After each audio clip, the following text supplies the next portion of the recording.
বিচার কার্যক্রম শুরু হবে।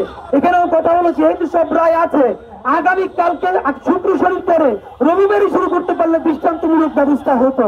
এরপরে কথা হলো আসিয়ার ব্যাপারে সারা বাংলাদেশ কথা বলেছে।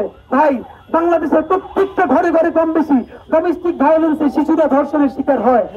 তাদের ব্যাপারে কে প্রতিদিন ভয়েস তুলবে? আপনারা আজকে মিডিয়ার ভাইয়েরা আছেন, আপনারা প্রতিদিন কার কার ঘরে যাবেন বলেন? সুতরাং ধর্ষণ, আবার অনেকে একটা কথা বলে পরিবারের মধ্যে যে ধর্ষণ হয়, ডোমেস্টিক যে ভায়োলেন্স হয়, সেখানে রাষ্ট্র কি করবে? এটাও খুবই একটা বোকা কথা।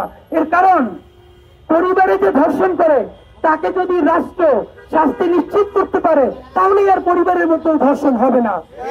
এই কারণেই ধর্ষণ হয়, তারা জানে ধর্ষকের বাংলাদেশে কোনোদিন কোনো শাস্তি হয় না, কোনো বিচার হয় না। আর একটা কথা আপনাদের মাধ্যমে জানাতে চাই, গ্রাম বাংলায় কালচার দেখেন, একটা ধর্ষণ করার পরে 20,000 25,000 টাকা দিয়ে সালিসি করে দেয়। ভাই, এগুলো কেমন কথা? এখন এইটা কেন?